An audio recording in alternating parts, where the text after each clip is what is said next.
Welcome to the Liverpool 12th Man Show. I hope that you guys are all doing good out there. We've got Lee and the Irishman with us, and we'll soon be having a very, very special guest, a fellow Red, joining us on the show today. So we're all very excited about that. And today we will be getting into Room 101, which is going to be a fun little bit of a journey, because I know that being on this side of the pond, I had never even heard of Room 101 until Brian had brought it up. I do know about the some of the constraints of it all, but I'm pretty excited about it. So hope that you guys stick with us. I hope that we definitely show and represent, and and welcome our guests very well with that beautiful red heart and support. And I would just like to introduce, as of right now, Lee. First off, how you doing, Lee? Good, mate. All good. Good. And Irishman, how are you doing today? Very well. Now the sun has just come out after a day of horribleness, so yeah, it's looking like a nice evening. So hopefully this will be fun.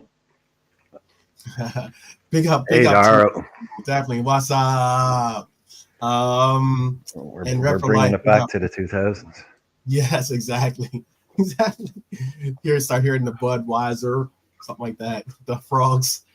Well, the DeLorean hasn't been used in a while. We may as well use it for pop culture references. Yes, that's certainly true. It has. We haven't popped in the DeLorean in a hot minute, but it's all good. Did you ever hear the story of Robbie Savage and Roy Keane? When Roy Keane was a manager, he phoned up Robbie Savage and got an answer message, and the answer message went, "What's up? This is Robbie Keane. This is Robbie Savage." And Keane said, once I heard that, he said I couldn't sign him. He said, "I'm not signing that. I'm not signing that." His loss, I guess. His loss. Oh man. So yeah. I think it's cool that we're going to take a little departure from the everyday transfer news and and all the different things that always go down on all the different channels. The woe is me and the complaining and the trolling and sometimes even I don't know, just outright silliness. So today we're certainly going to have a little bit of a adventure, a journey, and you're going to have a little bit of interesting takes to say something about what's going to be going down for today. What are your thoughts on today, Irishman? What are your aspects of what's going to happen today? Well, I hope everybody now is up to speed on what we're actually going to be doing. It seemed to take a little while. We seem to be watching two different shows there, but I think everyone this side of the pond, no, everyone's seen it. Good old George Orwell, but it's something different. I don't think. I mean, it's something. I'm not blowing my own trumpet. I didn't invent the idea of it, clearly. But it's just something that I always thought, it's like, I mean, that's just literally kind of made for football. It's just because once something goes in there, you get to have this kind of idea to your head. Again, the idea, because when something goes into Room 101, it has a lot darker meaning, but it was never seen again. It can never be seen again. It no longer exists. So that's, I think, a lot of football fans every day literally kind of are figuratively put things in Room 101. So it's a show that kind of really lends itself to football. I'm just surprised that nobody's ever actually done it before that I can see. So I know it's something like, we like you said, we're not great at the whole ranty ravey stuff. Right. Look, this kind of thing I'd like to watch. Basically, it's self-indulgent. Okay, it's just me being self-indulgent. Okay. It's definitely gonna be me a little bit out of character, I guess you could say, a little bit, but it should be good. It should be good. Well, you've been method acting around Scottsdale today, being an asshole to people. So you can Yeah, get right. That's for later on. Yeah, that's yeah. that's for tonight. Actually, that's definitely for tonight. Oh, Tonight's, okay. yeah. Okay. But yeah, that's what we got going on. I also know that like one thing that I have noticed or I saw on some of the things I already see some of the people out here giving me updates on I guess Robbo is injured or something like that. I hope not. I hope We he's can not. do a quick 10 minutes on the news if you want to do a quick 10 minutes on the news. Sure. Anything that's popped up just while people are coming in, give people a few minutes to get in, maybe. Yeah, And, to get in their seats. Yeah, yeah, to get their seats organized. Yeah, Daryl, we'll go through what I think. Do you want to give I'll Daryl explain it. a little rundown also? Yeah. I'll explain it at the start because you But don't have to explain it too much. I'm sure all those literate yeah. folk out there know what it is. So, Darrell, I was expecting to have it explained to you. Don't worry, mate. Hmm? I've only met. He knows. He knows I'm only messing with him. Yes, he will miss all 3 matches in the U.S. That's another big name player that isn't going to be taking on the pitch in the What do you do the to himself? real. That's a good question. I can tell you that in 1 second. I think hi Lord. He said he just put the update up. They soon miss all 3 matches, but it looks like he ended up let's see. It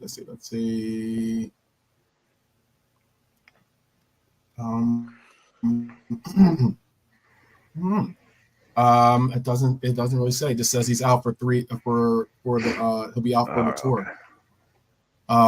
Due to an injury sustained. Oh, so basically he will miss the upcoming US tour due to an injury sustained at the Euros. Another He came back injured. Like, man, he's come back injured. He came back injured from the Euros, so it was something that he had going on. Yeah. And hey, Philip. Yeah, he's going to miss up. Oh, big up Philip, and big up Hylor, by the way, and big up Bonkers. Definitely appreciate you guys rocking with us today. It's gonna be a fun show, guys. So hopefully you rock with us the entire show. Get to meet a fellow Red and another a Red that actually has a great channel. It's really thriving channel. But yes, he's going to, as reported by James Pierce, that Andy Robinson won't feature in the 3 U.S. games as he continues his recovery from injury he had from the Euros. It doesn't necessarily tell what it is, though, injury. To work on it, it just keeps saying injury, but it doesn't say what the actual injury is, which is kind of if it was something kind of suspect. I mean, suspect. A little bit suspect. Yeah. I'm sure if it was something major, we'd know about. We'd know all about it. Yeah. If it was something like something like a tear, broken leg or something, probably would know about it. Well, Daryl was saying it's an ankle injury. Daryl saying it's an ankle. I saw that. Also, we're still in the hunt, apparently. Well, since speaking of Bravo, it looks like we're still in the hunt for the actual Ryan Aitniori, right? For the Wolves. Looks like we're still mulling that over. I don't know if the injury to Robbo and necessarily thinking that we're going to rely on Simicast as much as we would have to is necessarily I don't know if that's pushing that on a little bit further or not. The man who can't defend Aitniori. Right. Yeah. Which is weird, that we're all pressing for like those kinds of you hear a lot of people pushing for that kind of transfer, but he's one of the last people I'd want to sign a wing back. We don't need a wing back because we don't play with 3 centre halves. It's that simple.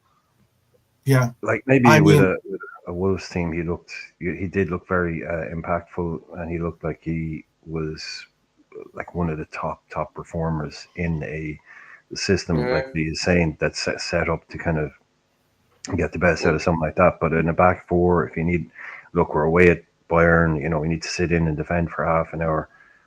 I know he's going to get torn to shreds. You know, he's a winger. I don't think he was a wing back. I just leave, you can leave the back bit out of it. He's straight up. He's just an attacking player. Yeah. Unless we change to 3 at the back with 2 sitting midfielders like Wolves play most of the time. I just can't see where he fits in. He's a good player, but I can't see where he fits our team. Good little squad player if you're up against, you know, some smaller team at home. Not that you say smaller teams, but I don't know, just a good little squad player, but not what they'd be asking. I will say this though, one of the rumors I saw out there was the Arda Güler rumor that they are actually looking. That's more like it. Yeah, to pursue him. So that was kind of a cool little hint of what we might try to do, considering that, you know, I know a lot of these players, it's weird. It's like a lot of these players are put onto this super, you know, Galactico team, but it's like, you know, are they really ever going to get playing time, or are you going to get the sufficient amount of playing time that's going to, like, you know, allow for your brand or allow for your name to flourish, or allow for you to feel like you're contributing? Something's got to give, you know. Something's got to give. Something's definitely got to give. So, and no, Güller's not going to Bayern Leverkusen and stuff. Anyway, so Daryl's got some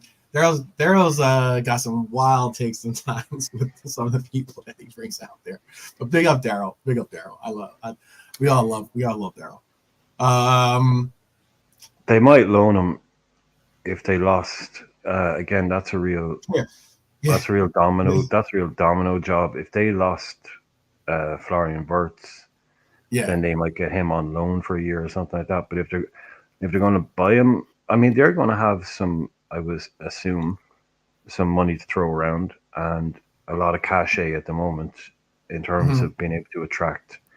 Alonso is a very, very attractive proposition for players who want to go and play for. I mean, you'd have one eye on how long he's going to be there himself, but I think they have an opportunity now to hold on to some players and also maybe bring some in. But would someone like Güler say, oh yeah, that's because everybody in their heart of hearts is looking at that and going, yeah, cool, but Bayern will be back. Yeah. I mean, you're not top dogs. Bayern will definitely be back. Yeah, no doubt. Yeah, no doubt. So if you want to go. The reported news is Liverpool transfer have made an offer for the 30 million.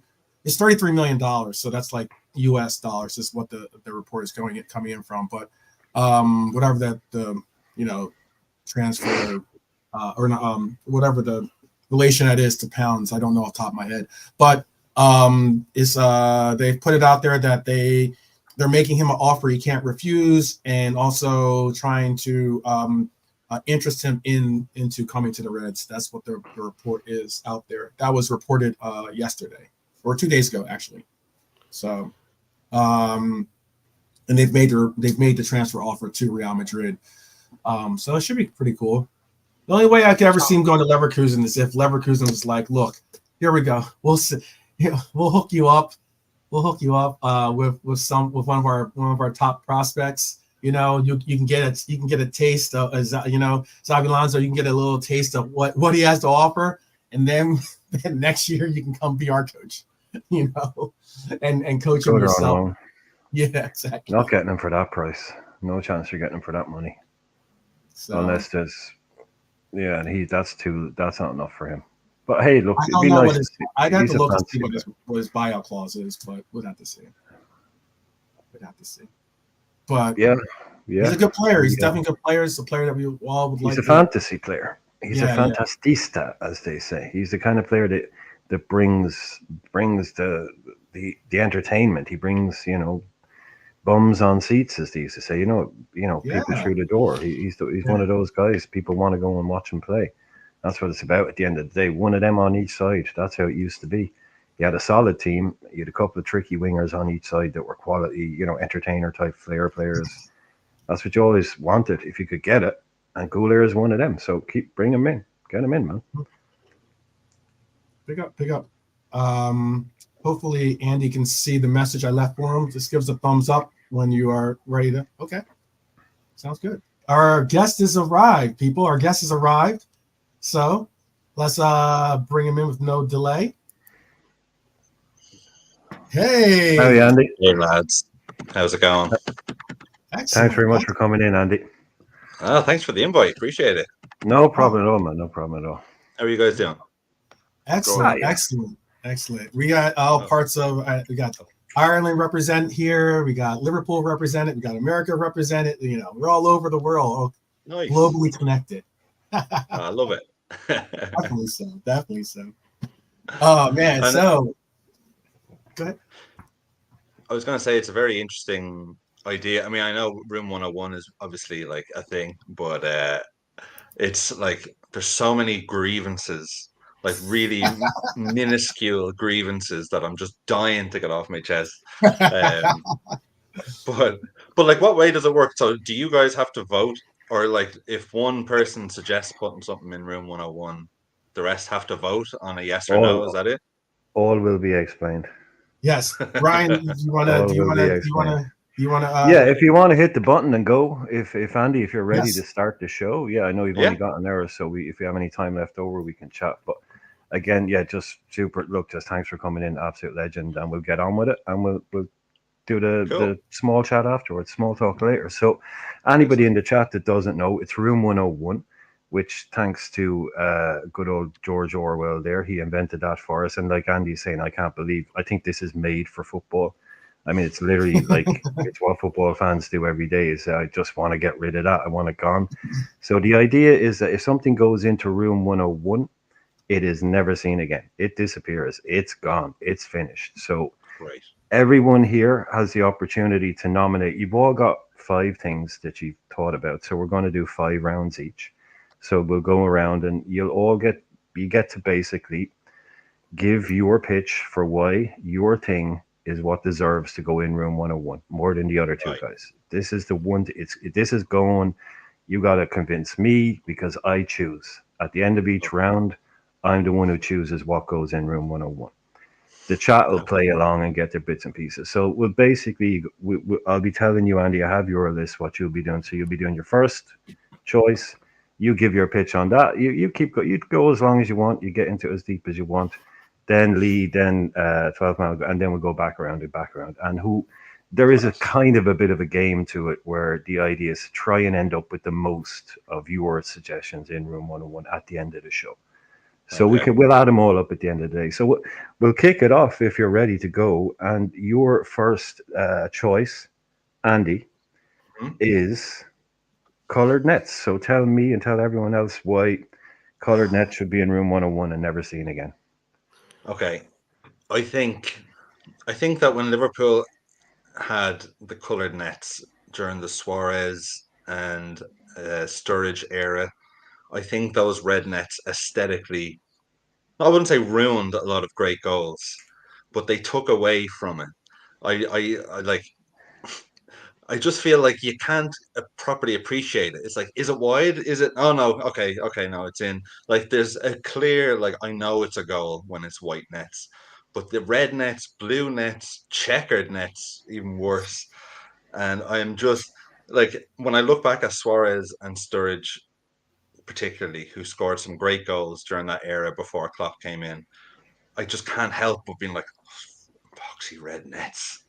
Like, and I will say this: all of my picks are just as fickle as this.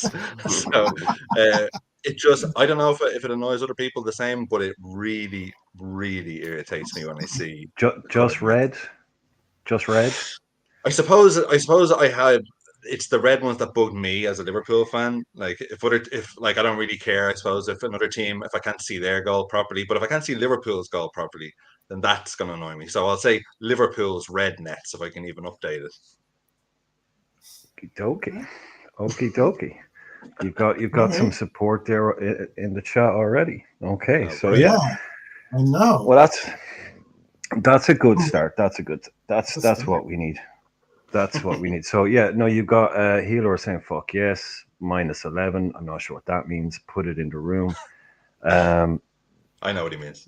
Yeah. Okay. Lee, you are up next, and you're going to be kicking off with your favorite chants. Yeah, this is about other clubs being piss poor with the chanting.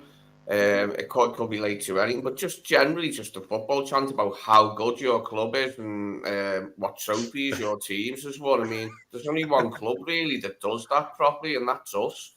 And I'm not being braggadocious or boastful. It's just the literal truth of the matter that other clubs just don't have, and some of them are just woeful. Some of their chants are just woeful, like. I'm trying to think of some like specific examples that have made me laugh over the years. They were so bad. Chance proclaiming the teams are the greatest side ever when all they've done is like won one cup or won one title. We're by far the greatest team the world's ever seen. Yeah, stuff like that. That's silly. And one of the worst ones I heard was for just being shit was Leeds fans and us when they bought Don Matteo. They had this one. We've bought Don Matteo. You nicked our stereos. I just thought it was shit. I thought that was really shit. What is that? Yeah, it was piss poor, that one. And I don't mind the old Robin Scouse get thing. I get a laugh out of it, but it was just a shit chant.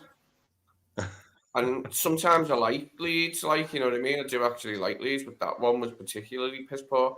Now, we've had innumerable chants over the years that are really, really long-winded, and people have took their time. People have took weeks over inventing them, you know what I mean? And editing them. They were invented and then they were edited to make them even better. And this has been a thing with Liverpool fans over the years. So I'm just telling other clubs, get your act together, and especially if you're going to try and use some to take the piss out of us for being whatever it is in your minds, work shy or thieves, whatever the other stuff is. Up your game. Okay, so you're saying get your act together more than that's what. So you're just saying get your act together. You're saying the fans are the chants. Yeah, the fans, they're the ones responsible for them. They're the ones thinking them up. Come up with better chants. Okay, crap chants in general. And you do hear good ones. It's not like there aren't other good ones from other clubs, but generally they're not about like winning trophies or anything or being a good side. It'll just be something left field, not to do with football even mainly, you know what I mean? That'll like, make you fluffy smile. sheep. Oh, fluffy sheep are wonderful, like that sort of stuff. Yeah. Can't remember what club that was. That was just all right. That's got to be Norwich, Suffolk area. That's got to be East. Some of them ones are hilarious. Yeah. Some of them ones are hilarious, and they're just related to region rather than football itself. It's just a regional thing. And that stuff is funny. I'm sure it exists in every country around sports and chanting. You know what I mean? Then you've got the classic minimalism of Chelsea. Some people deride it. I think there's room for minimalism. There's something with Chelsea that they're pathologically averse to putting any hard graft into writing a decent chant. It's just Chelsea, and similar variations on that theme of just singing Chelsea at a different speed or repeating it. You know what I mean? It's just like there's nothing there, man. That's a good one. That's a good one. Okay, Lee.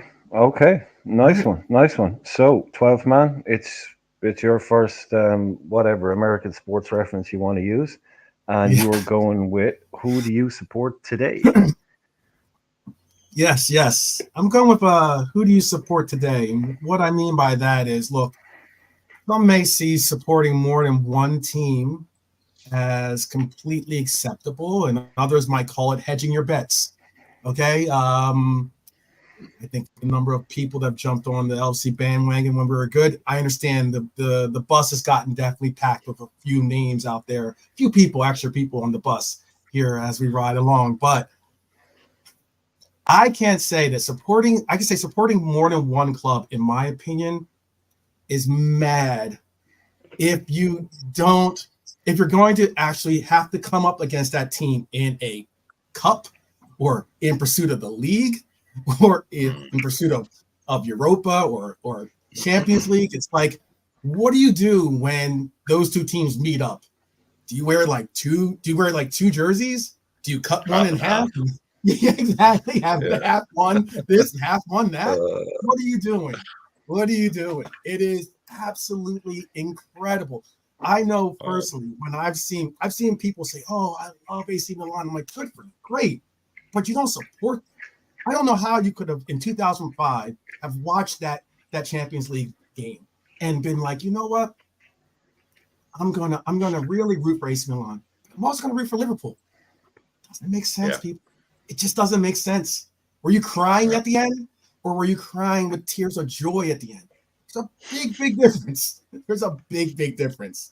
So I just don't understand how you can be a fan of Real Madrid or Barcelona. And whenever I see someone come on, like one of the Reds, come on the screen or come on to these shows with a kit, and they're saying, "Oh, I'm a Barcelona fan," I'm like, I feel like I should be like, "What are those? What are you wearing?"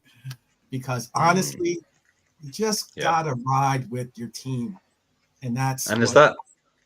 Yeah. Can I ask? Is that a common thing? Did you say that's more common, like in America? No, see in America, that's the thing about it is in America. I know people are saying we've got all of our sports and everything else and blah blah blah, but no, you can't be a Eagles fan and a Cowboys fan at the same time. That doesn't work.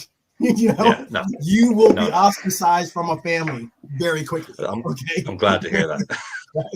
It just doesn't happen. Okay, so you won't get Thanksgiving invites at all. So like basically, you gotta pick your team and you ride with that team. That team is your ride or die, not some. Oh, I'm gonna pick this team because I lived in this country for 6 months and then I moved them. Then I had a holiday in Australia, and then like no, pick your team and ride with it. That's my. Who do you support today? Okay, well there we go. That's round one. That is round one. So I now have to pick. Oh, poor me. So in the chat, if you want to throw in the chat, who do you think are we going colored nets, crappy chants, or people who support every single club under the sun, depending on what day of the week it is and who's playing that night? So right, the colored. You see the people. The poor, those poor people. His dad's from Milan, and he was born in London, so he can say, "Oh, I support Milan. I support Arsenal." They are the worst. They really are the worst kind of people. But I don't know. If they go in room one. I mean, Lee. There's some of them. I mean, the crappy chants, 100%. But like you said yourself. Some of them are so bad that they're just funny, and there's entertainment value in them for that, and also, it's it's a game as well, I suppose, and it just like it's good to be better at them. At least we have the best chance. So Andy, well done. Colored nets, they absolutely suck. They're horrible. They're disgusting. I'm with you. It was like there's a red net. And there's a load of red wearing supporters behind the goal, and you're like, "What am I looking at? Where's the ball? What am I looking at? Where's the ball? Is it a goal? Yeah. Stupidest thing ever. So well done. Room 101. There was no need. Yeah, there was no need for it. No. So Great. So there we go. There we go. Round one to Andy. Wow. Right. So well done. And you get and you're up first again. And I titled your next. It's your next topic, Andy, again, and I titled it "Friendly Madness." You were unhappy with the timing of certain friendlies. Yeah. So international friendlies occurring a few weeks after the season starts is such a pain point for me. It's like, I mean, it's like you had your time to bore the arse office for 3 months, and now the good football is back.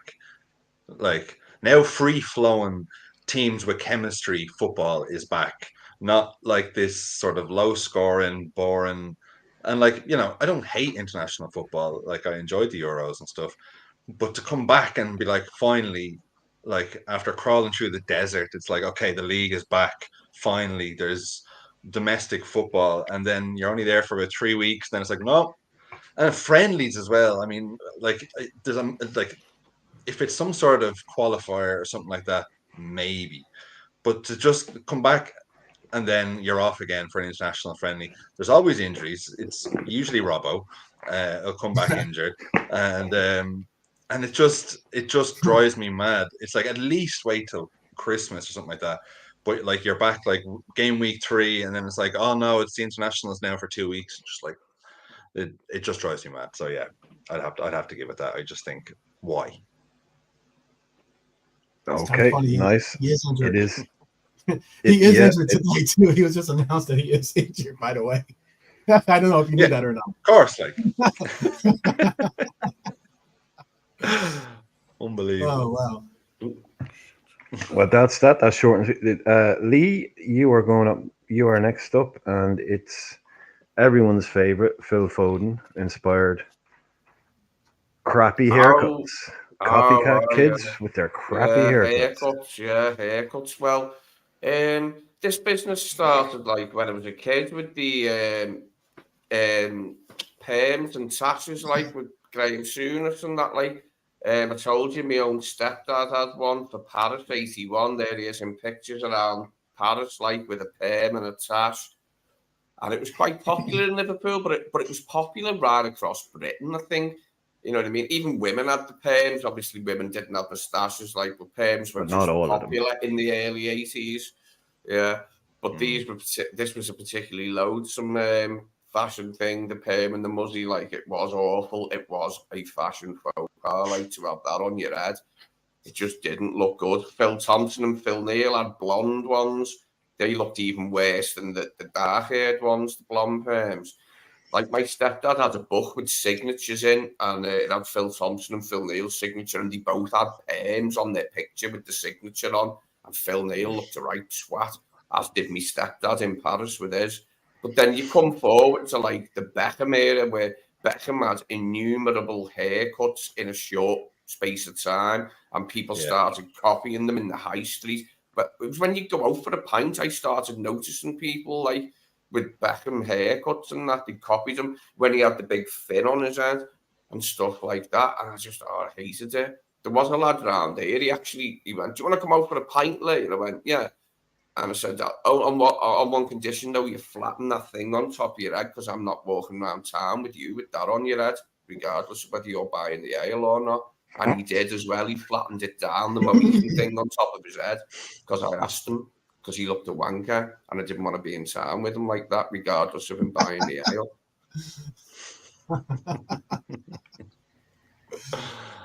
All right. But are people now? There's no one copying the Phil Foden yoke, is there? Like, do you see that?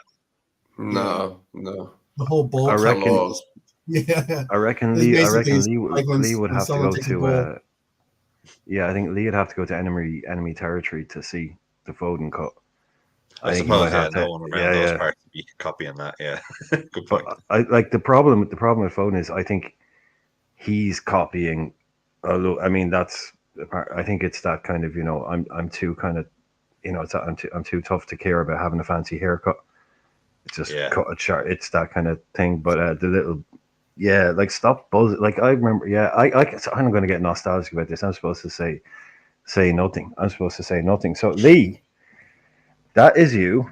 You were done for round 2, which means that it's up to you now, 12th man. And yeah. It's your second pick, which is Yankee Doodle Dumbass or Yankee Doodle.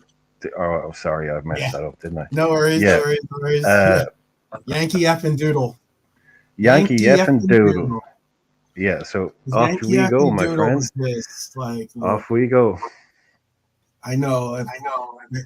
If I understand, if I have to hear football is coming home anymore, it might drive me insane. But look, I get it. I'm an American.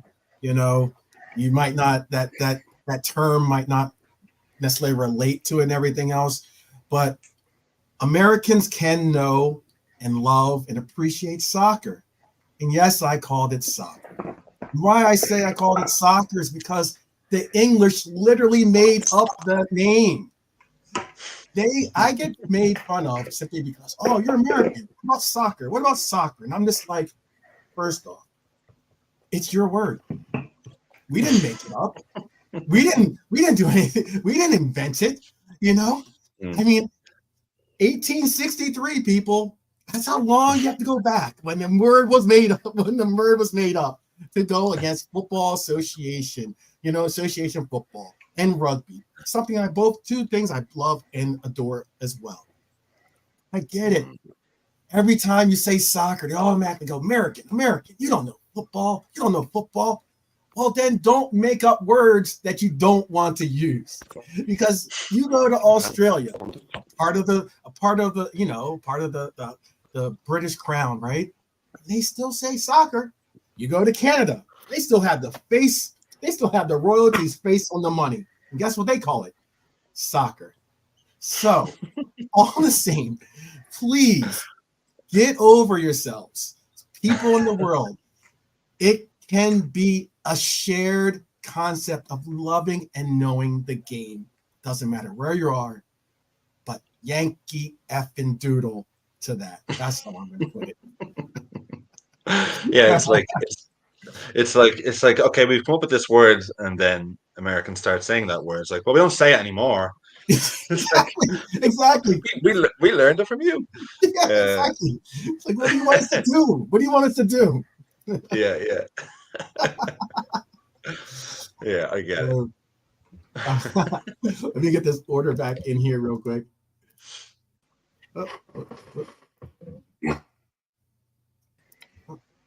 And that. All right. You there? You got it. So that's that's All right, me. you're back. Yankee effing doodles me. So it's just a soccer thing. It's just a soccer thing. There's nothing else about the whole. It's just the soccer thing or anything else. It's really a lot about that. It's just like, look, I get it. It's just about the soccer thing. I mean, I understand that England holds it against us that they've never beaten us. Outside of a friendly, they've never beaten America. So I get it.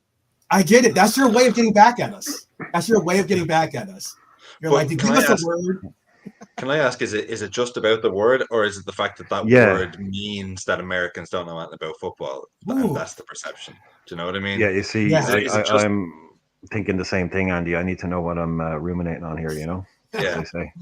So the minutia of the word, or is it what the word represents? It's what the word represents, I think, more so, because I think that we've taken this game, we've said, oh, thank you for this lovely, beautiful game.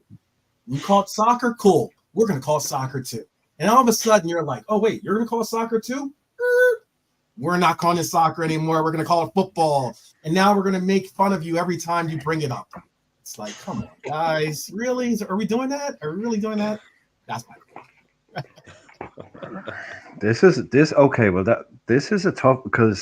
tough one because the timing of those friendlies is just excruciating. Brutal. It's like you say, I don't know. It's like you've just gotten free of school, and 2 weeks later you find out you have to go back and do an exam or something. It's just, no, dude, we were out of school mode. We're done with that. The timing is cruel. The haircuts, Lee. No, again, comedy value counts them out. 12th man. Yeah, sorry, lads. It's 2-0 to Andy. They're going to friendlies after 2 weeks of the Premier League starting. Are going in the bin. All right. They are horrible. Yeah, I know the soccer thing, but I have to deal with it. It's all good. I understand. I'm starting to see a little Irish bias, but it's all good. No, he's just picked. I mean. It's all good. Yeah. I mean, he's close to being unbeatable now here at the moment. So close, very close. He scored the first 2 penalties. He's 2-0 up in a penalty shootout. It's a very dangerous lead. It's a very dangerous lead to have, as we all know. Hey, I don't know. I don't know if they're real goals because I couldn't see with the colored nets. So I don't know. Yeah. And, I don't know if the ball. The nets might have been a bit green this time. That's All right. No. But I think you argued. I think that the case was argued well, and I think you picked because we all. I mean, they really are those friends. Like you say, if it was a semi-final for the conference league, you'd be okay, cool, whatever. But it's a bunch of bloody friendlies. Just as you're getting back into fantasy football is starting up again, all the nonsense around football is starting up again. The league, everything, and then it just stops it. It's horrible. It's like you're in the desert and you finally get handed a bottle of water and you're just about to take a sip and a drop goes on and someone snatches it back off you. That's basically that's all you get. Walk another 10 miles. Okay. We are back. Andy, you're up again, and I've given you the title of Diva Referees. Yeah, so this is something that I yell out a lot. Pretty much every game I find myself yelling out, well, book them then, because it's a particular motion. So if a player goes down, which they all do, the ref can do that and say no penalty, that's fine, because it's okay, he might have been fouled, but there's not enough there for a penalty for me. But it's when they make this motion as they're running away, no, go on, get up, and it's well, what are you saying then? Are you saying that nice try, but you're not going to get me on that? Get up, you're just play acting. Then it's okay, well, where's the yellow card then? Because the inconsistency of yellow cards for diving really annoy me. But in particular, when the ref is clearly indicating that nice try, get up, and then it's just okay, we're game on though, and it just, I suppose it's the inconsistency of that and the fact that the ref is clearly saying no, you dive, but no. So that's it for me, really. And I find myself just out of all the various things that I yell at when I'm watching a football match, that one makes me yell, I think, the loudest. I mean, when it's the opposition, of course. But, same there. That's it. Cool. Exactly the same with me. Okay, Lee. Doesn't it? I'll go with you, Lee. You're straight away up next, and it's stadiums and their wonderful names. Yeah, the renaming of stadiums. We were talking yesterday, weren't we? Stadiums generally used to be named after the road they were situated on, and it was as simple as that. But now everything's changed, hasn't it? We've got all sorts of mad ones. So I had to look what ones we had. We've got the JobServe Community Stadium in Colchester. We've got the completely Suzuki Stadium in Cheltenham Town Stadium, the completely Suzuki Stadium. We've got Rodney Parade, Newport County. We've got Priestfield Stadium, it's quite normal, Priestfield Stadium, Gillingham, and Cherry Red Records Stadium, Wimbledon. That made me think of Vinnie Jones. It also made me think of a few other musical acts and that because of Cherry Red Records.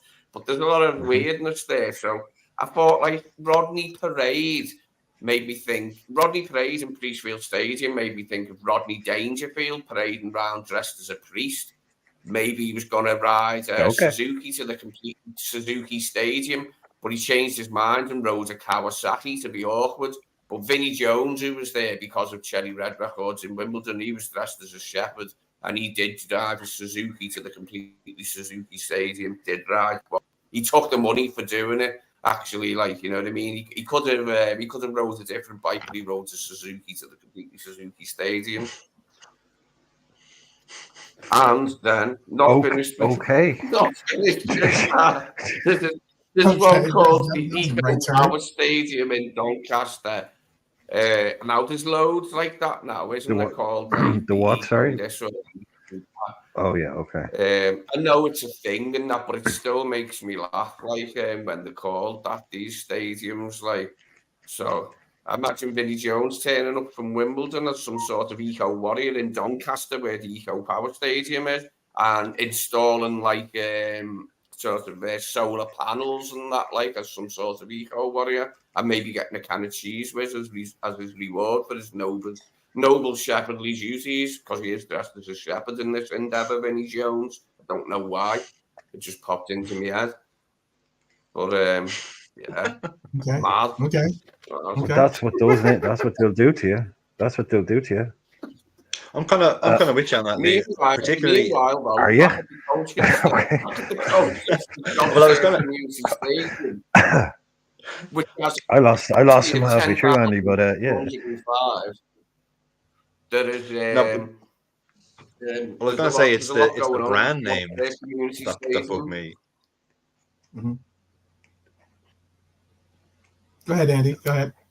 No, I was saying it's the brand names that bug me most, of like when a perfectly legit stadium that's been called something for however many years, then whatever the company takes over, and then it's the Etihad or the King Power or whatever sponsor or brand name it is, and just sucks all of the soul out of the name, and you're just like, oh great, you guys ready to go to the Vodafone Arena, like the historic Vodafone, stadium? It's just like, yeah.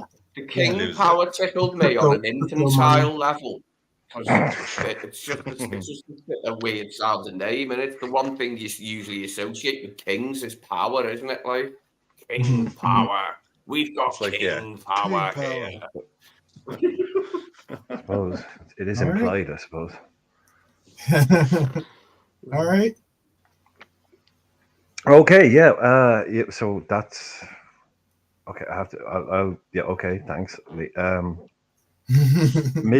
Midday Madness, 12-man Midday Madness. Oh, okay. I'm up. I'm ready. I'm ready for the Midday Madness. Since we're in the midpoint of our topics, I guess it would be appropriate to have Midday Madness, and that is basically, look. I understand that noonday kickoffs are a thing.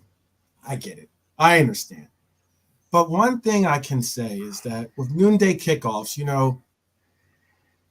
having seen what has happened with the noonday kickoffs, when we first got in there, you might say, "Oh, well, Jurgen Klopp was able to do wonders with them in the beginning of his tenure with Liverpool." Yeah, absolutely, he was. He was awesome in the beginning.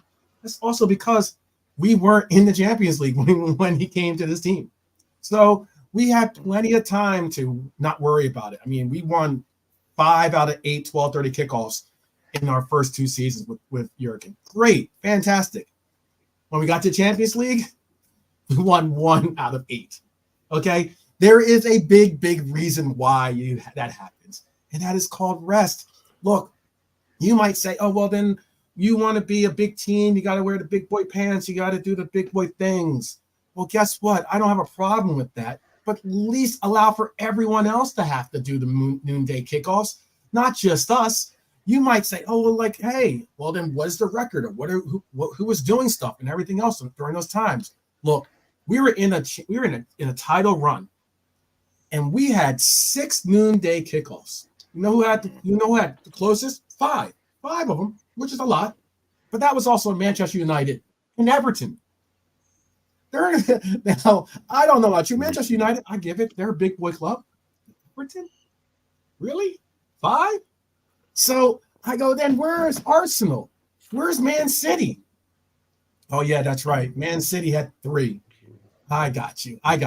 So I guess, for a club that wins the league so much as they do, and they're so big and they're so pronounced as being a big boy club, why aren't they getting the spotlight anymore then? And it's like the same with the Gooners. You're not escaping it. Because you know how many 12:30 kickoffs they had last year? 1. Now, I don't have a problem exactly with the fact that, well, you might say I'm complaining, oh, just buck up and do it. But I'll also say that living here in America means I have to wake up at 4 a.m. in the morning or stay up at 4 a.m. in the morning to watch a 12:30 kickoff, to watch this crap go down and have you say, "Oh, you should just appreciate it." No. I'm not going to have the sun rise behind me as I watch the game and have us end up losing in a game. That is not my plan. So midday kickoffs, you could go take one. Because as far as I'm concerned, it is an absolute travesty that we have to have so many midday kickoffs. They do exist. They are Okay. a thing, but nobody's accepted them, have they? They exist, but nobody accepts them. So it's sort of like they don't exist in a way. You know what I mean? Yeah. We're all willing them to disappear quickly. It's way too early in the day, especially when you've had internationals. And we got, what was that ridiculous number where City had played like, I don't know, fucking 9 or something, and we'd done it like 27 times in comparison. Yeah. Remember, there was a statistic come out, and it was ridiculous. It was like 3 times the number we played at midday after absolutely. an international. Specifically after internationals, it was the 12 o'clock kickoff. We'd had 3 times as many as City. I'll say it like this. Klopp said it best. He said, "Who had the idea to bring us at 12:30? Was it Watford? No. If you, being BT, wouldn't have said it, we would have had to reply, yeah, thank you for your help. Really, really. No, thank you very much. Wanker." Yeah. The last part was me throwing in the wanker, but I guess. Okay. Andy, I think Andy, you know that having won the first 2 rounds, you were never winning the third round. That was just not going to happen. And thankfully, you came in with your weakest one yet. It is annoying, but it's not. It was a 6 out of 10 effort. Lee, I'd agree. It speaks to again something that we all really hate, which is the corporate greed and the absolute nonsense that comes along with these. The PC World Stadium and all this nonsense, but that it really only goes to the new stadiums. Thankfully, when I spoke about it last night, that when Ashley renamed St. James's Park to the Sports Direct Stadium, he realized pretty quickly that they would announce it as Sports Direct on the initial broadcast, but even the commentators and everyone just called it St. James's Park. Everyone still did it. So those ones kind of get same. They can, like I said, if they renamed Anfield tomorrow, everyone would still call it Anfield. So just get 100 million quid off some idiot to rename it. We'll still just call it Anfield. So that just kind of stops that one. But so 12 man again, everything about the midday kickoffs is really about corporate greed. Again, it's about the television paymasters deciding when and where you play, and deciding also, what I hate about that is that they come out with the for safety reasons excuse every single time, putting the blame on the fans. Which the kind of the assertion there is that we can't have a game after the pubs have been open for 4 hours because you can't trust those fans not to get drunk and cause trouble, and we don't have enough police. So they always make it that it's just, look, just say it. We're putting it on because we want it on TV, and that's what we want. So they're going in. Midday kickoffs are going in. They're gone in. So that is round 3 to 12 man. So it's 2-1. Lee, you've yet to score. Round 4, and you're up first, and you want to talk about that Suarez goal.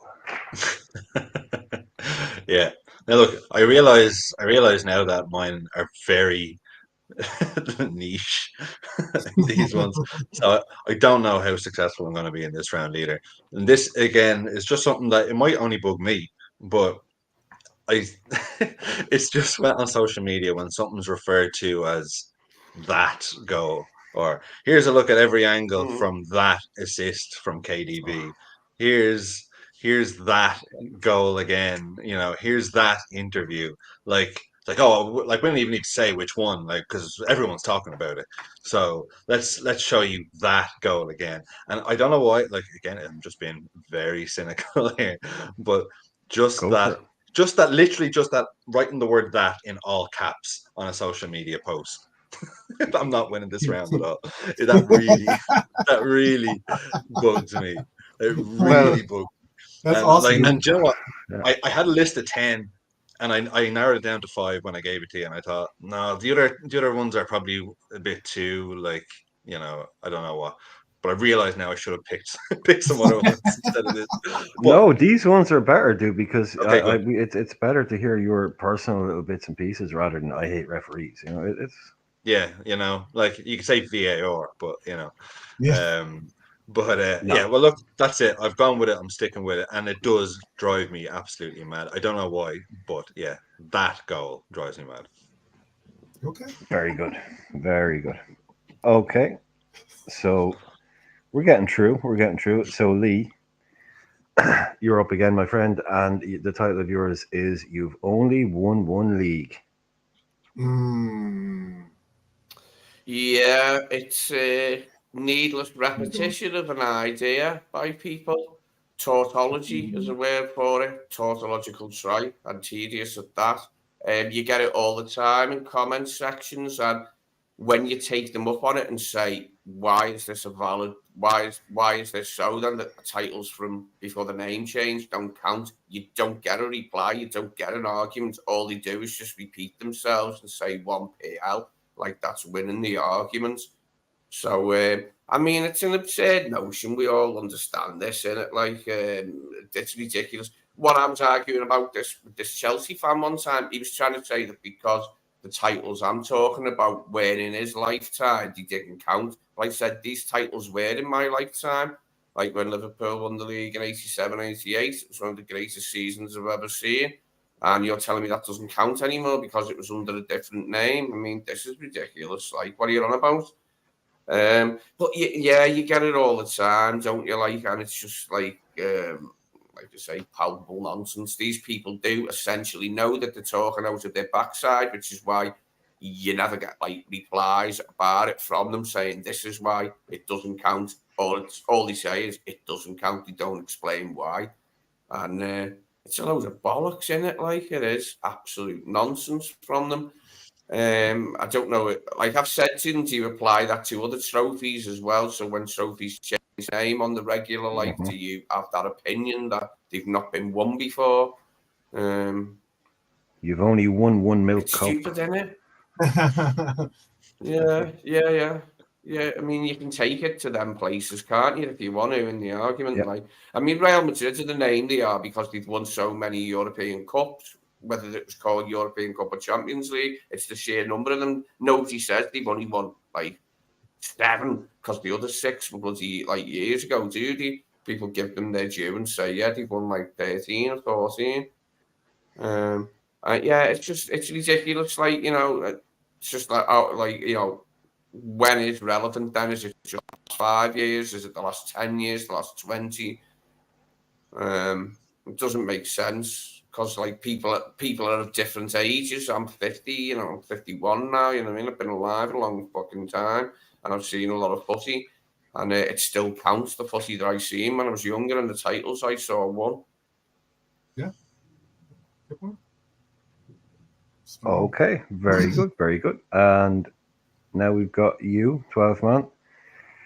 With Tainted Love, we're not going to do, don't worry, Trap Joe, we're not going to do any terrible music gags, so you can shut up. That kind of takes away from my beginning. Yeah. Oh, yeah. Okay, well. Because, once I ran to you, now I run from you, that kind of deal. Yeah, we can do lyrical quotes. No. Realistically, yes. I wanted to do Tainted Love because I called it that because, look, this goes out not only to the lovely citizens, it also goes out to Chelsea. It goes out to a lot of those that I guess maybe it's just going out to primarily those that wear blue, but all the same, it's a point of these titles that are in question right now, and a little bit of a conundrum of where they're going to go. I say, look, I would love to. I'll be shameless. I'll say, give us the titles if it ends up being them getting their title stripped. And we've seen it before. There's been other leagues that have seen teams get their title stripped, whether it's the old lady in Italy or whether it's, obviously Marseille in France, look, people get their titles taken away from when you cheat, allegedly or realistically. I mean, look at it this way. Chelsea came out and basically said we cheated. They snitched on themselves and said they cheated. So I get it. We are now in an era where I can't stand when people talk about championships and trophies they've won, full well knowing they cheated to get them. And I don't think that's right. And I personally think that if you are going to say, well, you can't have them either, well, that's cool. I got a place to put them. It's called Room 101. And we can put those titles there because I don't want you to have credit for them. We have a big red line going through the name and saying, hey, where are those titles? Oh, yeah, that's right. Room 101 got them because you cheated. That's where they deserve to be. It's like a no contest. Yeah, exactly. Yeah, the old lady of Turin's a cheat now, bitch, isn't she? Like, you know what I mean? It's well known, isn't it? Like, yeah. So that's my tainted love. My tainted love, because like let's get it real. It's a wash whether if we got the trophies to be great. Man U gets 4, we get 4.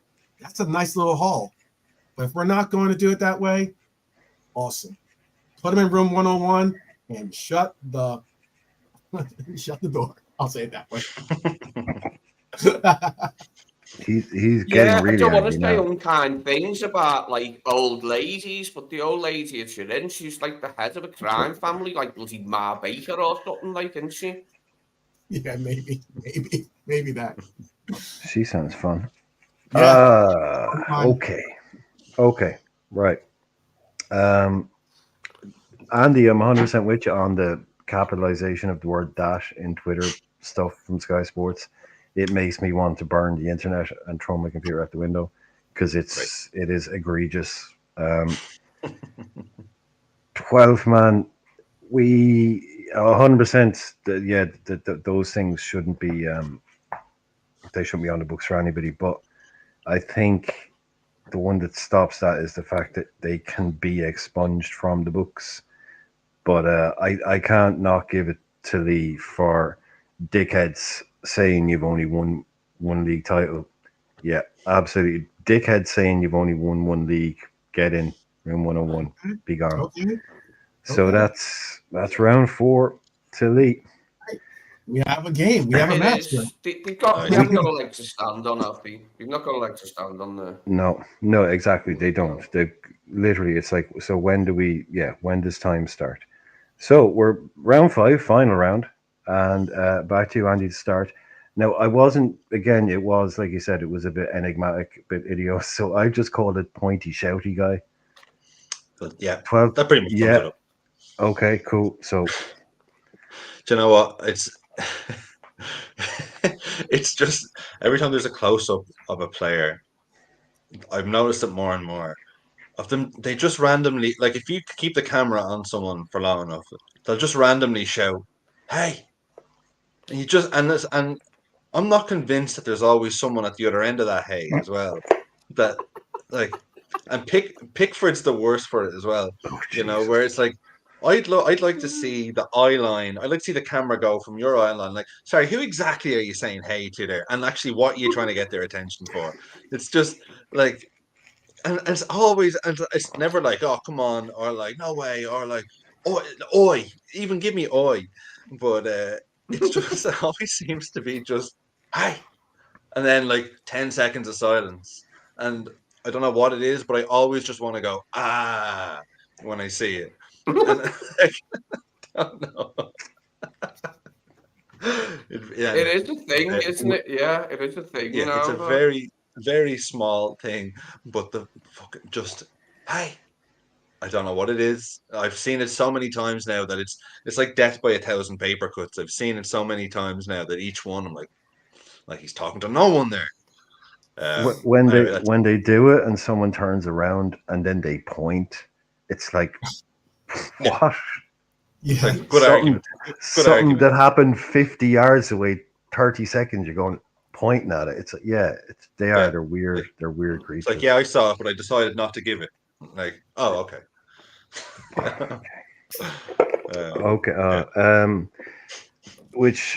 Lee, which brings us to Lee and your final point, which was not at all tacked on at the end last night, but it is the great Cristiano Ronaldo, everyone's favorite.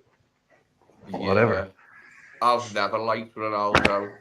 He didn't particularly offend me that much, like in his early career.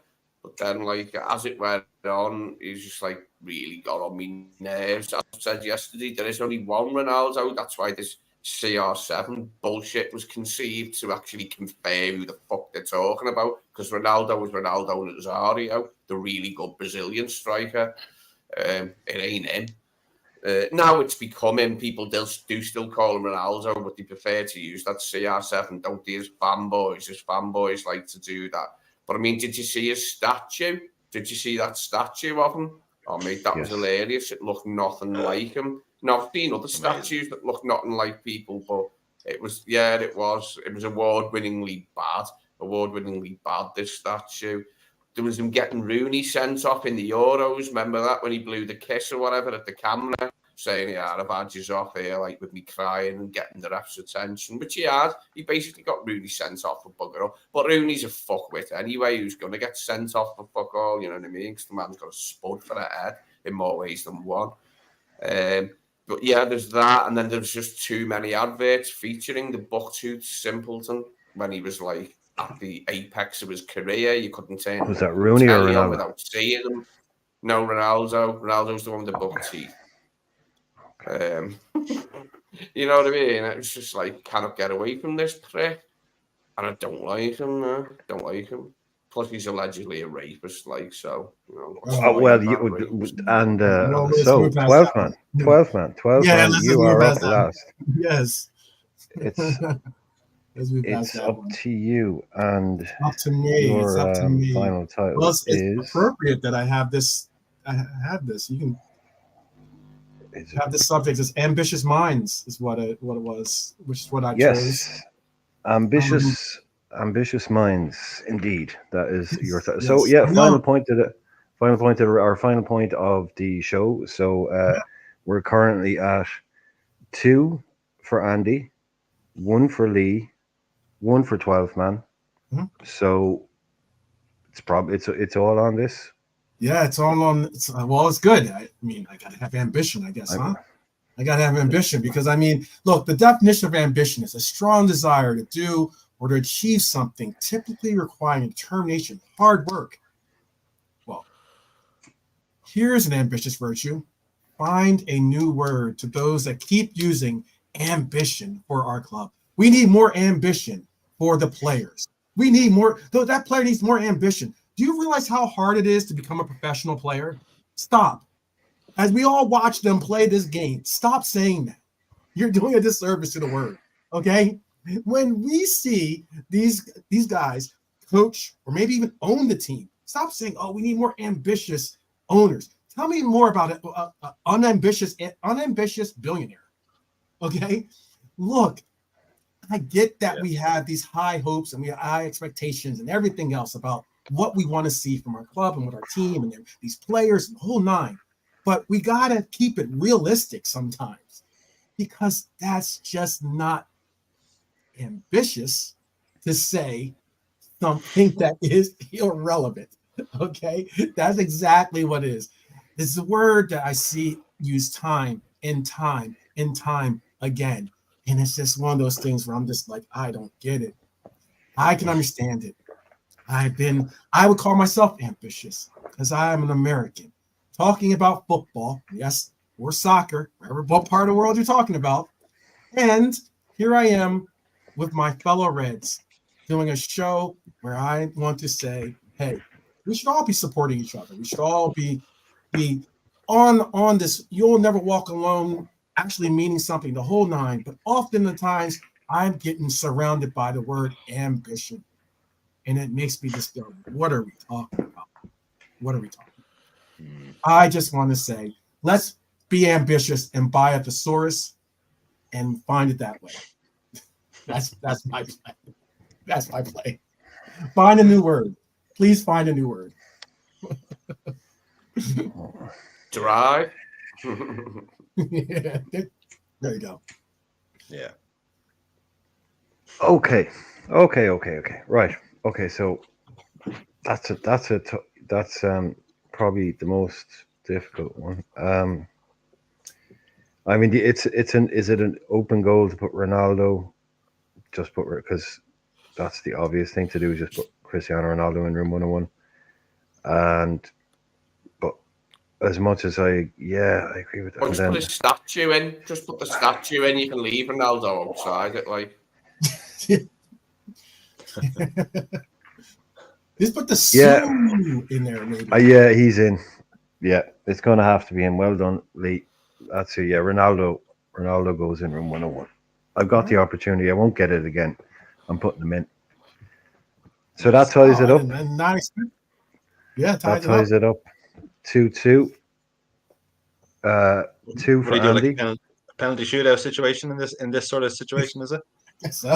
I guess so. If you've got one ready, Andy, I know you're pushed for time. I brought it in just on the hour there. If you've got one, I can go for a couple more minutes. Okay, if you want to go for a penalty, yeah, cool. That'll give us. I'll take the first spot kick. Cool. Okay. It's actually similar enough to what Lee, and actually similar enough to 12th man as well, because it was just the term GOAT, right? GOAT. That it started off. I can't bear it. It started, it started off as like, oh, that, like, if you say greatest of all time, that acronyms or whatever they're called say GOAT, but there's also an animal called GOAT, and then it just kind of became the standard, and then the GOAT emojis, and then just the whole narrative around, like, is he the GOAT or is he the GOAT? I don't think he's the GOAT. He's definitely the GOAT, and it's just the GOAT. Like, it's just been widely accepted now, like, as the animal. You see those memes where it's like someone's got their glasses off and then they put them on and rub their eyes, and it's a picture of a goat, and it's just this. It's too much. There's too much of it. It's been overdone, and just this whole. It also ties in with the whole debate of, like, constantly wondering, is he world class? Would you class him as world class? It's like, yeah, he's good, but is he world class? And it's just this whole thing of, like, you have to put the label on. Like, does he get the GOAT label or does he not? And just the word, and the fact that it's just too overused. Cool. Yeah, it's become omnipresent, hasn't it? It's everywhere. Yeah, everywhere. You can't go anywhere now in a football sense without hearing GOAT or reading GOAT. From other fans, like, it's bollocks, isn't it? I don't like acronyms anyway. Just type out he's the greatest of all time. Just say it. Don't type. We're not putting acronyms in room 101.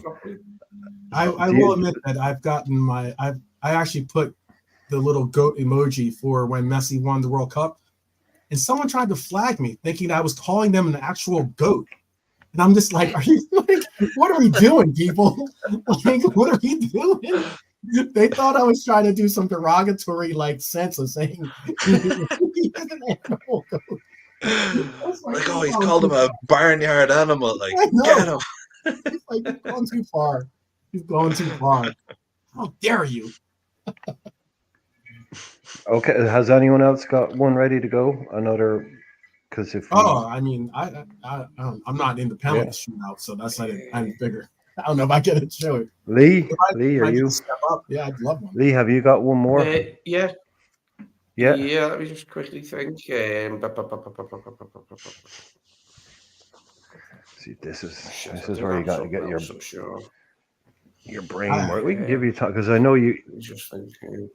Yeah, give me a couple of minutes to think. Yeah, you're like me because you forget. Maybe I'll step up for just like third place for entertainment value. Yeah, shit, laughs and giggles type deal. Okay. I would probably piggyback off of, since we're going with the animals here, I'd piggyback off the GOAT reference, and I would have to say world class. World class is one of the most overused words when it comes to a lot of these players today.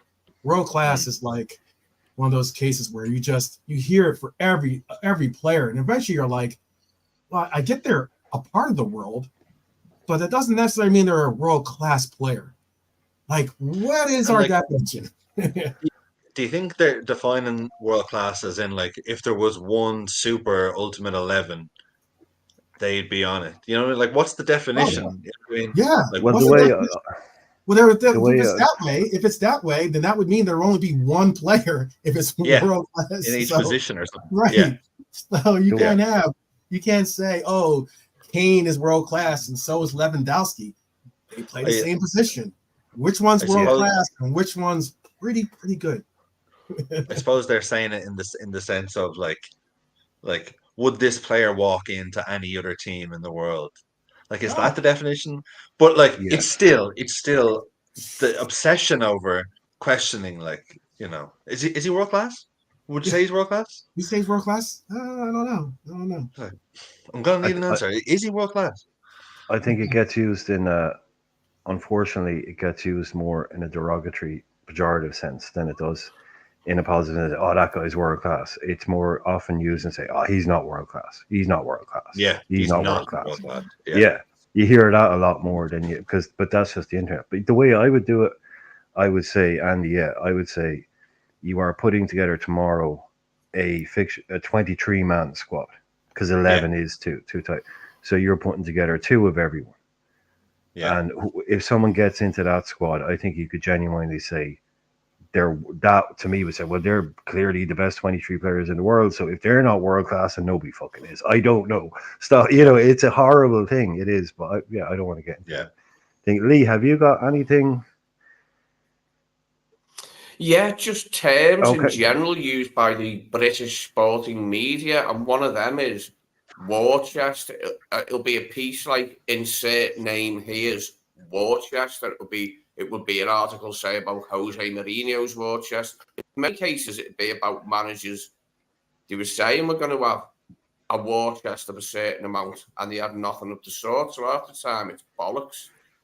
What the figures that they're quoting and that, and it's just one of those things that have annoyed me over the years. Like insert name here's war chest written by the British press about this manager or that manager, especially when they exaggerate. Okay, cool. War chest is a hell of a trigger word. It is a hell of a trigger word. Yeah, Andy, I'm going to give that to you because goat is like of all the animals, it's a terrible animal to. It's like a goat isn't going to be any good at football. It's the worst animal. It's not even awful. Cool, you know, it's not like a lion. It's like exactly. You're like me, man. The king of the jungle, or like that's it's like what it used to be. Goat. It used to be. I'm the lion. Like if they'd always say to players or sports people, if you could be an animal, what animal would you eat? And say, "Oh, I'd be a lion because he's king of the jungle." That was like the stock answer from footballers in the 80s. I'll be king of the jungle. No one's like, I'll be a goat. I'd love to be a goat. No. So yeah, exactly. I think goat I'll give the goat this. The goat can kick. An awful word. Goats can kick. Not a football though. Isn't the So yeah, congratulations, Andy, coming in.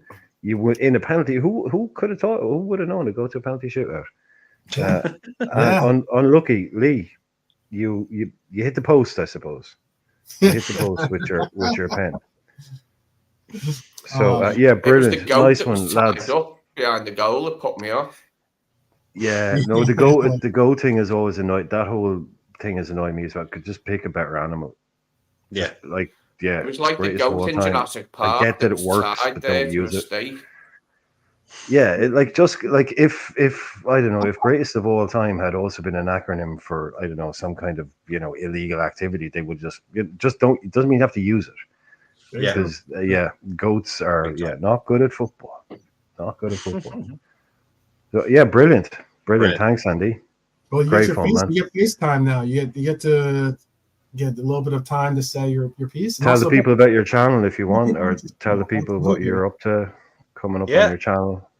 I tell you, it's been a long summer not having something to react to, but every Monday I do like a reaction show to the weekend's action, and it's just a bit of crack, and what I lack in tactical knowledge, I make up for by making inane observations and terrible jokes.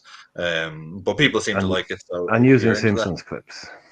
and a bunch of Which you Simpsons clips, and shouldn't stop doing, by the way. Which you shouldn't stop doing, by the way. I You meant to shouldn't. say, because I just said it passingly in a video. I just meant for that specific video, 100% I'm keeping that. Oh, okay, I just meant for that one because I had to because the problem is that they take so long to edit that sometimes I just like to just do a quick one where I'm talking. But the normal videos will be the usual, littered with Simpsons, Alan Partridge, and Father Ted clips. So yeah, don't worry, that's going nowhere. 12th Man loves that Graham Linehan quote. Fucking hell. Fucking hell. He loves he loves that. It works for everything. Yeah. It just works for everything. Yes, it It's does. perfect. Yeah, it's my favorite one. All right, nice man. Nice one. Listen, give your kids back their bedroom, yeah? Yes, I will. Yes. So will I just leave the studio here? Yeah, you go ahead, man. Yeah, you go ahead. And I'll keep in touch on Twitter. Yeah, definitely. And lads, thanks so much for having me on. That was great. No, appreciate it. Definitely. Nice one. Cheers, Andy. I'll send you the trophy. Yeah, I'll send you the trophy. Definitely. Big up to Andy for joining us, by the way. Big up. Thank you very much. That was actually pretty fun. I thought that worked. Okay, yeah. That was all right. Yeah. I hope you guys enjoyed it. I know that sometimes, I get this sometimes. We all want to just hear it, we just want to hear it on repeat about the transfers and about moaning about, I don't know, FSG out and all the other stuff and whole nine and blah, blah, blah. But this was just an opportunity for you to have some fun, get an opportunity to meet Andy, who's got a great show, absolutely great channel. And I really do implore you to go and check out his channel, because it's something where this guy has just absolutely blown up when it comes to the amount of people that have been actually catching on to some of the time and effort that he puts into his content, and it's really, really on point. The clips that he mentioned and everything else, I think is always really, really great. And it was really, really nice of him to, come down and join our channel, despite us not having the 10s and 20,000, subscribers. He still showed love to a fellow Red channel, and that's what I meant. That's true ambition. Oh. Yeah, the whole that was really good. Is fairly loathsome, isn't it? I was thinking of that goat in Jurassic Park that's tied up to the stake, and then it disappears and becomes Tyrannosaur food, and then a leg just lands on the windscreen of the car, like a goat's leg, and a couple of its inner organs lands on the windscreen, doesn't it? Yeah, that's what needs to happen to the goat acronym. It needs to be ripped apart. T-Rex. Eaten alive and ripped apart. Oh, goodness. Well, there you go. What we will be doing tomorrow, guys, is we'll be having a Finally Friday episode. It should be a fun little episode. Got some updates. It's also going to be a chance for us to kind of give our predictions. I don't think we gave our predictions yesterday for the upcoming preseason game. So, you'll be able to give your score predictions, who you think's going to score, what do you think's going to happen in the game.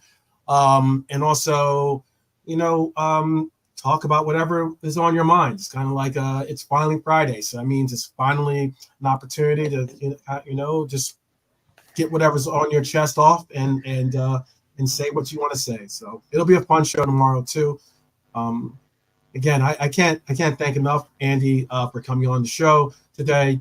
I can't thank enough for Lee coming in with some great stuff, bringing the pain and bringing the real time and effort to try to make it not a runaway victory for Andy in the Room 101. And of course, I have to thank the host, the Irishman, for holding it down and doing a great job of hosting the show here. Thank you, Irishman, too. No, it was great fun. Great fun. I hope people, apart from Trap Joe, obviously, I know, made it quite clear he wasn't enjoying it. But there are other channels. Exactly. Yeah. It's just about you gotta mix it up every once in a while. You know, life moves fast. If you don't stop and check it out once in a while, you might miss it. You know, so why not just have some fun with it? And you got to hear a side of myself that you don't necessarily hear that often. So that's a little bit of a mix up right there. But yeah, I thought it was a fun show. I thought it was a very fun show. I hope that we get a chance to do it again. I hope that Andy comes on the show again, obviously, and I definitely look forward to seeing him and also seeing you guys back here certainly tomorrow to enjoy it. I know, make up, Joe. We appreciate it that you love this channel. Unfortunately, yeah, I know you're stuck with us. We're family, guys. We're all family, right? We're Reds family, so you don't get to pick and choose who your family is. So that's just how it is. This is how it is. But is there anything that you want to say to the people, Lee, before we let them go? No, thanks for putting up with our inane blabbering. I enjoyed blabbering away in an inane fashion, blabbering away blithely with loads of old bullshit, and did find it fairly amusing, like to get that off my chest, yeah, and see what other people thought of it. There were some good ones in there, though. There was some stuff that deserves never to see the light of day again. Oh, there's some ones that there's a couple a couple of rounds. I thought that at least two things, if not three things, should go into room 101. To be honest, but yes, definitely, I understand the whole idea of room 101 from Orwell's point of view was that it held like the worst things in the world. You know, the worst things you could imagine were in there. Yeah, that's basically where they're coming from. Things that wind us up that much. Yeah. Irishman, anything you want to say to people before we let them go on to their destinations? No, I'm just glad that 2 or 3 people there said that they really enjoyed it, so that's enough for me. So yeah. Have a good night, everybody. Yeah, have a great night. Whatever you're doing, have a good day wherever you are. Have a great night. Definitely, Red for Life. Definitely, safe travels on your trip to Pittsburgh. Definitely, be safe, and also be sure to document it a little bit. We'll keep an eye out for you, and you can share with us some of your time and adventures in Pittsburgh. Check out some of those bars or check out some of those spots I told you. Maybe check out the Warhol Museum. I don't know if you're into art, but the Andy Warhol Museum is there. It's an incredible museum, by the way. Definitely enjoy yourself. So, yes, tomorrow will be the first official preseason game.